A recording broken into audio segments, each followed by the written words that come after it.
तारा की दो बहू थी, बड़ी बहू निशा और छोटी बहू दिव्या। दोनों ही बहू तारा का बहुत ख्याल रखती थी, पर एक दूसरे को फूटी आंख नहीं पसंद करती थी।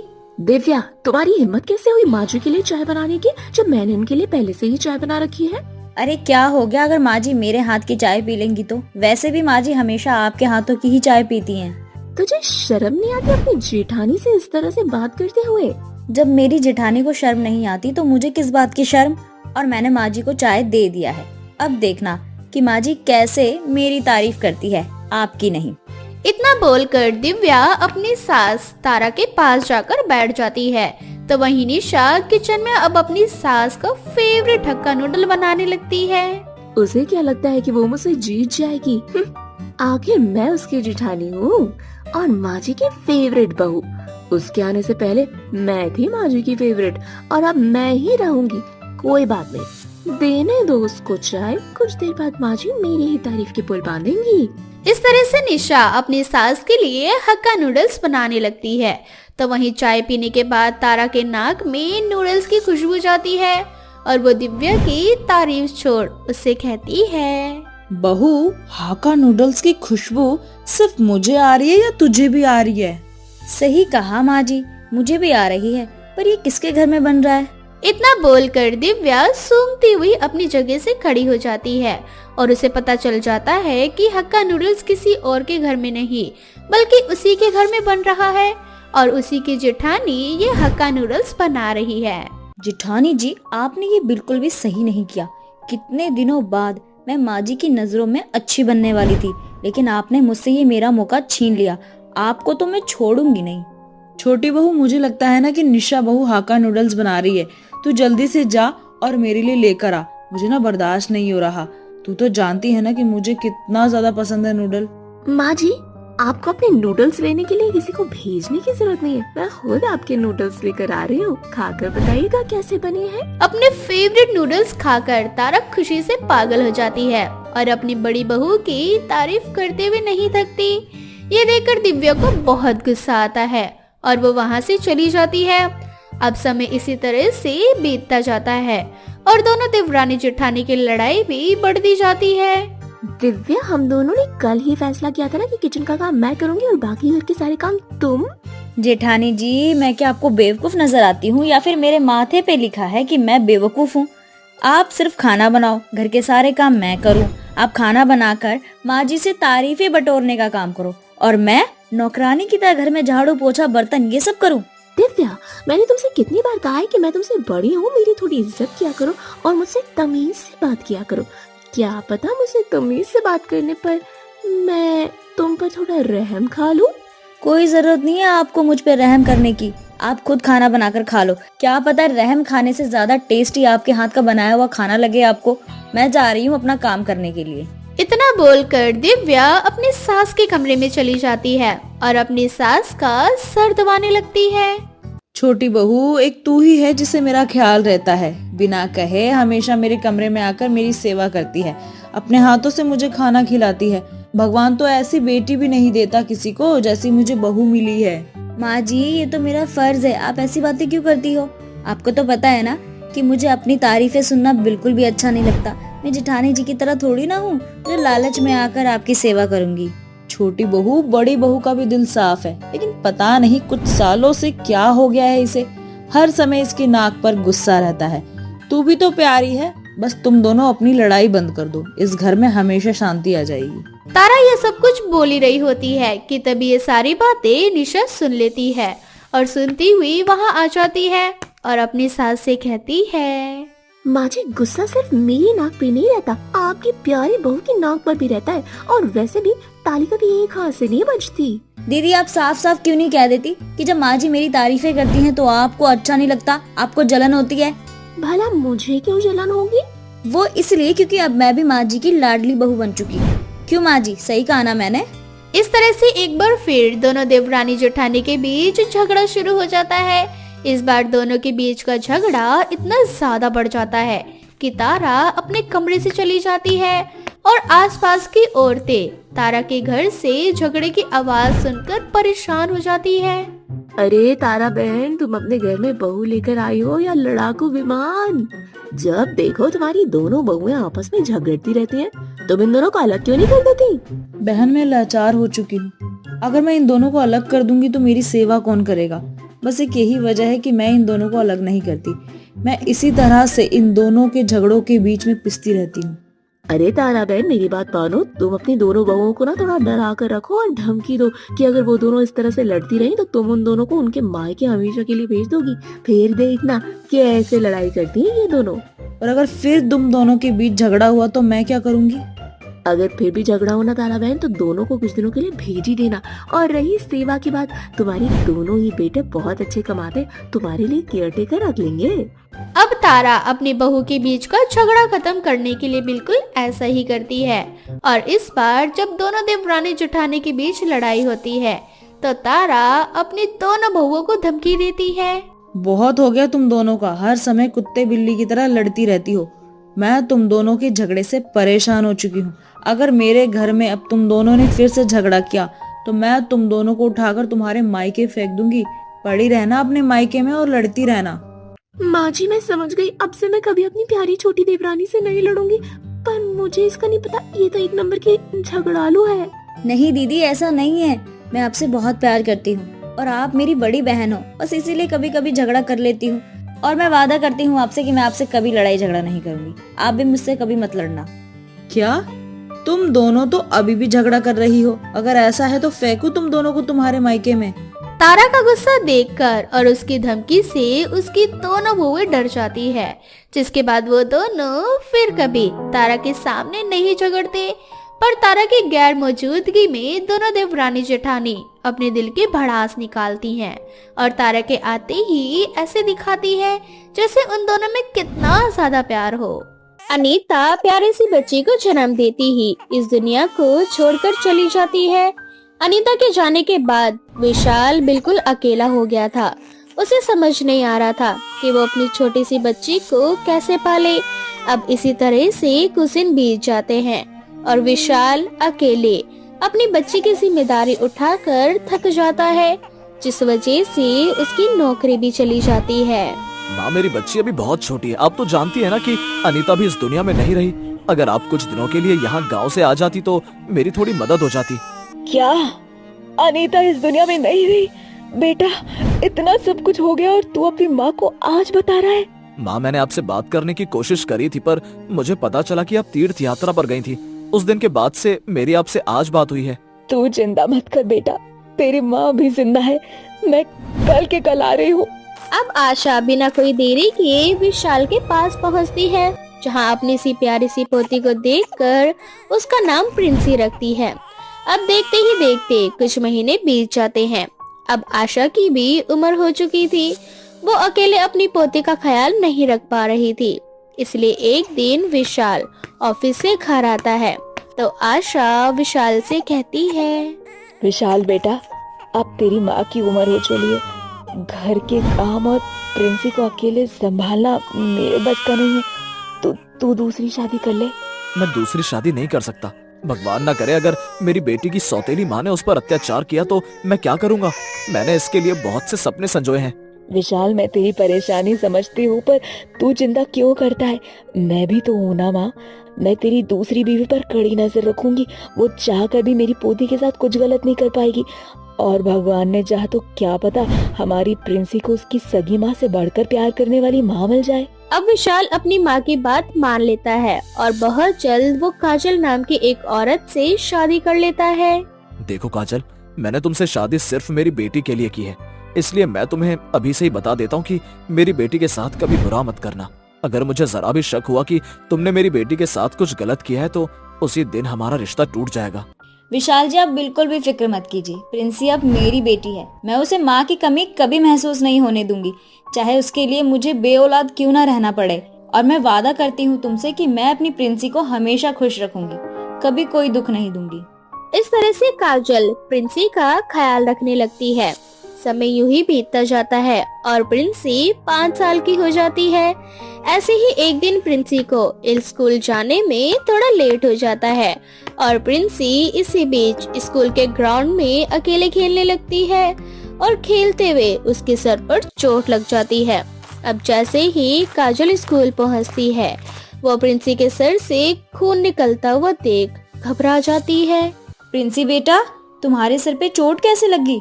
दिखाओ, कितना ज्यादा खून निकल रहा है। सच सच बताओ, तुम्हें ये चोट कैसे लगी? किसने मारा तुम्हें? माँ, मुझे किसी ने नहीं मारा। मैं तो बस अकेले खेल रही थी और अचानक से मेरा पैर मुड़ गया और मैं पत्थर पर जा गिरी। मेरी बच्ची, दर्द हो रहा है ना? चलो डॉक्टर के पास चलते हैं। काजल बिना कोई देरी किए प्रिंसी को अपने साथ डॉक्टर के पास ले जाती है और उसके सर की पट्टी करवाती है। शाम को जब विशाल घर आता है और प्रिंसी के सर पर पट्टी देखता है तो वो गुस्से से बौखला जाता है और काजल से कहता है, जब नई नई आई थी तब तो बड़ी बड़ी बातें कर रही थी कि मैं खुद बे औलाद रहूंगी पर प्रिंसी का प्यार कभी बटने नहीं दूंगी, उसे सगी माँ से बढ़कर प्यार दूंगी, और आज मौका देखते ही मेरी बेटी का सर फोड़ दिया। ये कैसी बातें कर रहे हैं? मैं भला अपनी बेटी का सर क्यों फोड़ूंगी? तुम मुझे बाकी मर्दों की तरह बेवकूफ समझती हो। तुम्हें क्या लगता है तुम इस तरह की झूठी बातें करोगी और मैं तुम्हारी झूठी कहानियों पर विश्वास कर लूंगा? मैं अभी माँ को बुलाकर पूछता हूँ, आखिर तुमने मेरी बेटी के साथ ऐसा क्यों किया? अब विशाल अपनी माँ को बुलाता है और प्रिंसी के सर पर लगी चोट के बारे में पूछता है। आशा को कुछ नहीं पता होता, इसलिए आशा विशाल से कहती है, विशाल बेटा, आज मेरी तबीयत खराब थी इसीलिए मैं पूरे दिन से सो रही थी। शाम को जब मैंने प्रिंसी के सर पर चोट देखी, मैंने उससे पूछा तो बहू ने कहा कि स्कूल में खेलते खेलते उसके सर पर चोट लग गई। मुझे समझ नहीं आ रहा तू इतना नाराज क्यों हो रहा है? माँ, नाराज होने वाली बात ही है, क्योंकि प्रिंसी के सर में चोट खेलते खेलते नहीं लगी है, बल्कि इस औरत ने उसका सर फोड़ा है। इतना बोलकर विशाल जोर जोर से चिल्लाने लगता है। विशाल की आवाज सुनकर प्रिंसी डरती हुई वहाँ आती है और वो देखती है कि विशाल उसकी माँ पर हाथ उठा रहा है। ये देखकर वो बहुत डर जाती है और अपनी माँ को कस के पकड़ लेती है। नहीं पापा, माँ को मत मारो, माँ की कोई गलती नहीं है। मुझे तो इस स्कूल में चोट खेलते समय लगी थी, माँ की इसमें कोई गलती नहीं है। सच सुनने के बाद विशाल की नजर शर्म से नीचे झुक जाती है और वो बिना कुछ कहे वहाँ से चला जाता है। पर अब भी विशाल काजल को शक भरी नजरों से ही देखता है। अब इसी तरह से कुछ साल बीत जाते हैं और प्रिंसी बड़ी हो जाती है और ऐसे ही एक दिन। विशाल, मैं क्या कह रही थी कि हमारी प्रिंसी की पढ़ाई पूरी हो चुकी है, उसकी शादी की उम्र भी हो गई है। क्यों ना जल्द से जल्द हम अपनी बेटी की शादी कर दे। मैंने तो उसके लिए एक लड़का भी देख लिया। तुम होती कौन हो मेरी बेटी के लिए लड़का देखने वाली? और ये बात तुम डिसाइड नहीं करोगी कि उसकी शादी कब होनी है और कब नहीं, समझी? मेरी बेटी की शादी मेरे हिसाब से होगी, न कि तुम्हारे हिसाब से। इतना बोलकर विशाल गुस्से में वहाँ से चला जाता है और शाम को घर आते हुए विशाल का एक्सीडेंट हो जाता है, जिसमें विशाल के दोनों पैर टूट जाते हैं और विशाल चल फिर नहीं पाता। और एक दिन खुद प्रिंसी आकर अपने पिता से कहती है, पापा, आप माँ पर इतना नाराज मत हुआ करो। माँ मुझसे बहुत प्यार करती है। मैंने ही माँ को कहा था कि आपसे मेरी शादी की बात करें, क्योंकि मैं दिवाकर नाम के लड़के से प्यार करती हूँ। मुझे डर लगता है कि आप इस रिश्ते के लिए मना न कर दो, इसीलिए मैंने माँ से बात की। पर बेटा, तुम मुझसे क्यों डरती हो? अगर तुम मुझे बता देती तो शायद आज तेरी शादी दिवाकर से हो चुकी होती, पर अब मेरी ऐसी हालत है कि मैं तेरी शादी भी नहीं करवा सकता। तुम दिवाकर से कहना कि वो कुछ समय रुक जाए। पापा, दिवाकर और ज्यादा दिन नहीं रुक सकता, उसके घर वाले उसे फोर्स कर रहे हैं। विशाल जी, अगर आप कहें तो क्या मैं प्रिंसी का रिश्ता दिवाकर के घर लेकर जाऊं? शादी की सारी जिम्मेदारी मेरी है, आप फिक्र मत कीजिए। मैंने प्रिंसी की शादी के लिए कुछ पैसे जोड़ रखे हैं और हाँ, ज्वेलरी भी बनवा दिया मैंने। तो बस इस रिश्ते के लिए हाँ कर दीजिए आप। काजल, तुमने सही कहा था। तुम मेरी बेटी को उसकी सगी माँ से भी ज्यादा बढ़कर प्यार करोगी, पर मैंने ही तुम पर कभी भरोसा नहीं किया। हमेशा तुम्हें शक भरी नजरों से देखा, पर आज तुम मेरी ऐसी हालत में भी मेरी बेटी की शादी करवा रही हो। मैं तुम्हारा ये एहसान कभी नहीं भूलूंगा। इस तरह से अब काजल अकेले ही अपनी बेटी प्रिंसी की शादी बड़े ही धूमधाम से करवाती है। पूरे गांव वाले काजल की खूब वाहवाही करते हैं और इस तरह से एक सौतेली माँ अपनी बेटी की शादी करती है, जिसे पूरा गांव याद रखता है। एक घने जंगल में एक चुड़ैल कई वर्षों से तपस्या कर रही थी। तभी उस चुड़ैल के सामने राक्षसों के गुरु प्रकट होते हैं और वो गुरु उस चुड़ैल से कहते हैं, मैं तेरी इस तपस्या से बहुत ज्यादा प्रसन्न हुआ हूँ। बता, तू क्या चाहती है और ये तपस्या करने के पीछे क्या कारण है? मुझे चुड़ैलों की रानी बनना है। जैसे मैं इंसानों के ऊपर अपना राज कर सकती हूँ, उसी तरह से मैं चुड़ैलों के ऊपर भी अपना राज चलाना चाहती हूँ। मैं जैसा कहूँ वैसा ही हो, यही मैं चाहती हूँ। ठीक है, मैं तुझे वरदान देता हूँ, लेकिन ये वरदान तभी सफल होगा जब तू मुर्दों की खेती करना शुरू करेगी। 551 लोगों के मुर्दों की खेती करनी है तुझे। जब तू ये गिनती किए हुए मुर्दों की खेती कर लेगी, उसी दिन तू चुड़ैलों की महारानी बन जाएगी। तू जैसा कहेगी वैसा ही सारी चुड़ैलें करेंगी, और तू जब चाहे वैसे किसी भी चुड़ैल को अपनी उंगलियों पर नचा सकती है। लेकिन उससे पहले तुझे 551 लोगों की मुर्दों की खेती करनी है। बस इतनी सी बात। ये तो मेरे बाएं हाथ का खेल है। लेकिन इसका मतलब ये नहीं कि तू किसी को भी मारकर उस खेत में खेती करना शुरू कर देगी। जो कोई व्यक्ति अपनी मर्जी से उस खेत में आएगा, तुझे सिर्फ उन्हीं व्यक्तियों की खेती करनी है। ये सब मेरे बाएं हाथ का खेल है, मैं सब कुछ कर सकती हूँ। वो तो वक्त बताएगा कि ये तेरे बाएं हाथ का खेल है या फिर कुछ और। जो करना है जल्दी करना, क्योंकि ज्यादा समय व्यर्थ किया या फिर किसी ने तुम्हारा रास्ता काटने की कोशिश करी तो समझ लो तुम्हारा काम खराब। ऐसे ही समय बीतता जाता है। अब चुड़ैल एक गांव के किसी जंगल पर अपना कब्जा कर लेती है, और उस जंगल में एक बड़ा सा खुला हुआ खेत होता है। ऐसे ही एक रात कुछ लोग लोटा लेकर शौच के लिए खेत में आते हैं, और उस चुड़ैल को बहुत ही अच्छा मौका मिल जाता है। वो फौरन आदमियों के ऊपर हमला करती है और एक एक करके उनकी मुंडियों को तोड़कर उस खेत में फेंक रही होती है। शरीर के हर हिस्से को अलग अलग करके वो खेत में फेंकने के बाद खेती करने वाले हल से खेती करना शुरू कर देती है, जिसके बाद उन व्यक्तियों का नामो निशान तक नहीं मिलता। ऐसे ही समय बीतता जाता है। अब धीरे धीरे उस गांव की जनसंख्या कम होती जाती है। जो कोई व्यक्ति उस जंगल की तरफ आता, वो चुड़ैल उन व्यक्तियों की हत्या करके उनके मुर्दों की खेती किया करती। अब धीरे धीरे लोगों तक ये बात पहुंचने लगी कि उस जंगल में बने खेत में कुछ तो गड़बड़ है। जो कोई वहां जाता है वहां से वापस नहीं आता। ऐसे ही कुछ लोग आपस में बातें कर रहे होते हैं। पता नहीं क्या हो रहा है, धीरे धीरे गांव की जनसंख्या कम होती जा रही है। सोचने वाली बात तो ये है कि जो कोई इस जंगल में बने खेत की तरफ जाता है, वो वहाँ से वापस ही नहीं आता। अगर हम वहाँ जाकर ये पता करने की कोशिश करें कि आखिर क्या बात है, उसमें भी बहुत रिस्क है। क्या पता हम मर जाएं और वहाँ से कभी वापस ही ना आए। लेकिन ऐसे कब तक हाथ पर हाथ रखकर हम बैठ सकते हैं? ऐसे तो हमारे घर परिवार, यहाँ तक कि गांव की पूरी आबादी पर खतरा है। कुछ तो करना पड़ेगा ना। ऐसा करते हैं, हम गांव के सरपंच जी के पास जाकर उनसे कोई विचार लेते हैं। गांव के लोग मिलकर सरपंच जी के पास जाते हैं और उन तक ये सारी बातें रखते हैं। तभी सरपंच जी कहते हैं, ये सारी बातें सुनने के बाद तो मुझे ऐसा लगता है कि वहाँ जाना मतलब खतरे को न्योता देना है। इससे अच्छा यही है कि मैं आप सभी से हाथ जोड़कर विनती करता हूँ, कितनी भी इमरजेंसी आप लोगों को आ जाए, पर आप उस जंगल में खेत की तरफ नहीं जाएंगे। सरपंच जी, अगर किसी को उस जंगल की तरफ से जाना पड़े फिर वो क्या करेगा? ऐसी मुश्किल घड़ी में हम सभी को एक दूसरे का साथी बनना है। अगर किसी व्यक्ति को उस जंगल की तरफ से जाना पड़ता है तो वो दूसरा रास्ता भी ले सकता है, मगर अपनी जान को जोखिम में ना ही डाले तो ज्यादा अच्छा है। सरपंच जी के कहे अनुसार अब उस गांव के लोग जंगल में बने खेत की तरफ आना जाना बिल्कुल बंद कर देते हैं। इससे उस चुड़ैल को बहुत गुस्सा आता है। चुड़ैल समझ जाती है कि अब लोग पूरी तरह से सतर्क हो चुके हैं, इसीलिए चुड़ैल अब दूसरा रास्ता अपनाती है। ऐसे ही एक दिन वो चुड़ैल एक गरीब दुखिया का रूप लेकर उस गांव में जाती है और एक घर के पास जाकर भीख मांगती है और कहती है, भगवान के लिए मुझे 2 रोटी दे दो। बहुत दिनों से भूखी हूँ मैं, कुछ नहीं खाया है। भगवान आपका भला करेगा, इस गरीब के ऊपर दया करो। तभी उस घर में से एक औरत निकलती है और वो उस बूढ़ी औरत को कुछ रोटियां देती है।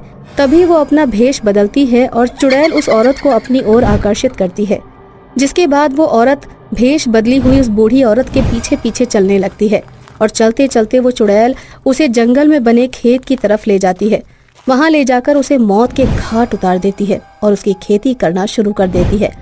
अब चुड़ैल का दूसरा पैंतरा काम कर जाता है। अब वो इसी तरह से भेष बदल बदल कर लोगों को उस जंगल में बने खेत की तरफ ले जाती है और वहां जाकर उनको मौत के घाट उतारकर उनकी खेती करना शुरू कर देती है।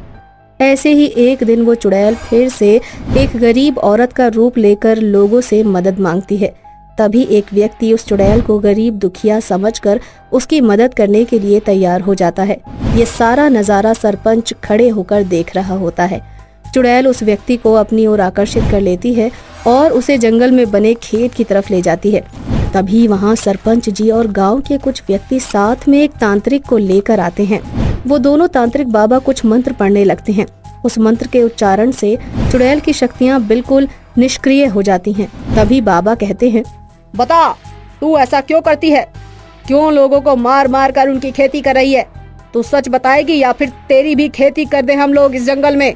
तुझे जो करना है तू कर ले, मैं तुझे कभी नहीं बताऊंगी कि मैं ऐसा क्यों करती हूँ।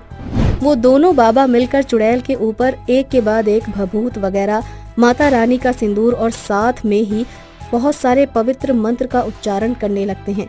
इन सारी चीजों से चुड़ैल को बहुत ज्यादा तकलीफ होने लगती है और वो हार मानकर कहती है, ऐसा मत करो, मेरे साथ बिल्कुल ऐसा मत करो। मैं सब कुछ बताती हूँ। मुझे ये वरदान मिला है कि अगर मैं 551 लोगों को मार कर उनके मुर्दों की खेती करूंगी तो मैं चुड़ैल की रानी बन जाऊंगी। इसीलिए मैं गांव के लोगों को मारकर उनके मुर्दों की खेती करती हूँ। स्वार्थी चुड़ैल, तेरा हश्र तो यही होना चाहिए कि तुझे अभी के अभी भस्म कर दे। दोनों तांत्रिक बाबा मिलकर चुड़ैल को अपने तंत्र विद्या शक्ति से बांध देते हैं और पूरे गांव के सामने उस चुड़ैल को जलाकर भस्म कर देते हैं और उस जंगल में बने खेत पर एक पवित्र मंदिर बना देते हैं, जिससे सारी बुरी शक्तियां हमेशा हमेशा के लिए दूर हो जाती हैं।